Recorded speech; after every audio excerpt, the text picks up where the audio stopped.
As you may have observed from its recent television campaign, the Navy is keen to recruit young men and women.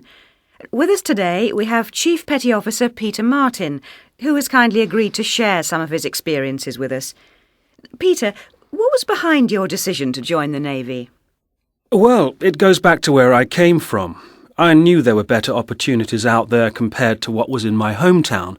There was nothing there for me except a lifetime of unemployment and messing about. I joined the army, and whilst in the army I bumped into a Navy guy, and I asked him, how long have you been in the Navy? He said, just 2 years, and I said, where have you been? He said, all over the world. And yeah, I liked the sound of that. The Navy was for me. In the army, the only option I had ahead of me was a few months in Singapore, so it was an easy decision to transfer, and I've never regretted it. Was the transition easy? I mean, from the army to the Navy? Oh, yeah. Once I was in, well, the difference between the army and the Navy is the discipline. It's it's that the training in the army is intensive. I did the basic training in the Navy. I found it a breeze. I could do that with my eyes closed. However, I did have a hard mother, and discipline was what she was all about. If you're raising 6 boys and they're all competing for your attention, that's how it has to be. But it wasn't just about obeying orders. It was about leadership. What I mean by that is that my mother led from the front, always showed us by example how to behave. And that's how you do it in the Navy. So, yeah, my mother set us on the right track in that respect, and so the transition to the Navy was easy. At one stage, I was managing 110 people when I was a petty officer, and I managed that amazingly well. I thought I'd get myself into trouble, but no, it went well. So you adapted.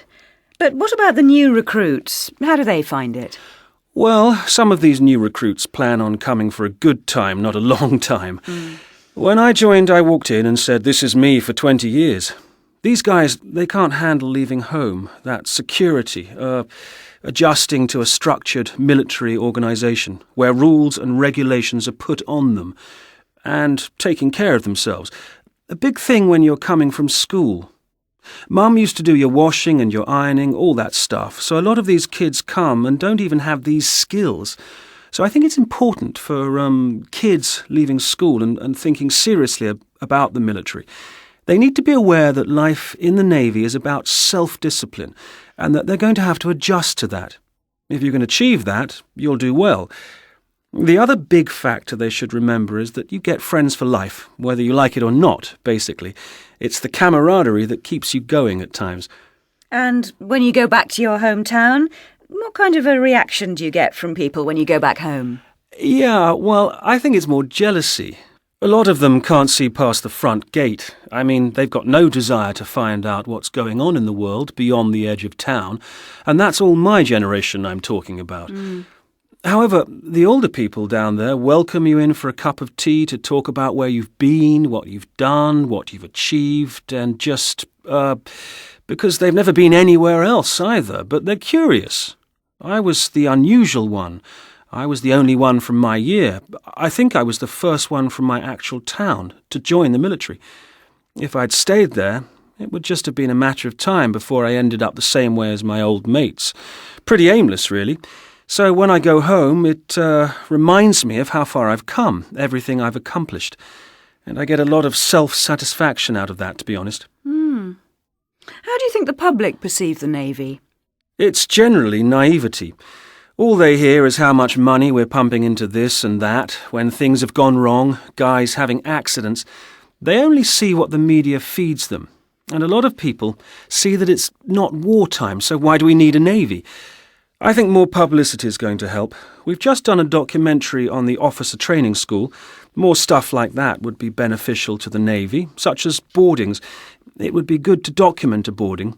When the Navy goes aboard illegal fishing vessels in our own waters, or deals with smugglers in international waters, stopping drugs getting into the country, that kind of stuff should be in the public eye, so they know we're doing a good job. And what about life after the Navy? Can the Navy prepare you for returning to civilian life? Yeah, definitely. I'll give you an example.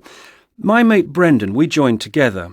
He was in the Navy for 10 years with the Naval Police, and then he left and went into a position with the Customs Service, a border control detective. The requirements for that position were that you had a master's degree, but he went in there with just his basic skills from the Navy, and he got selected against 500 people that applied. And they all had university qualifications. You name it, they had it. But the skills that he attained from the Naval Police were exactly in line with what they wanted. The guys from university had limited ability in communication and leadership, but the customs people were confident he had everything they required, and that's why the application was successful. I think this kind of thing is something else that makes the Navy a good prospect for young people who want to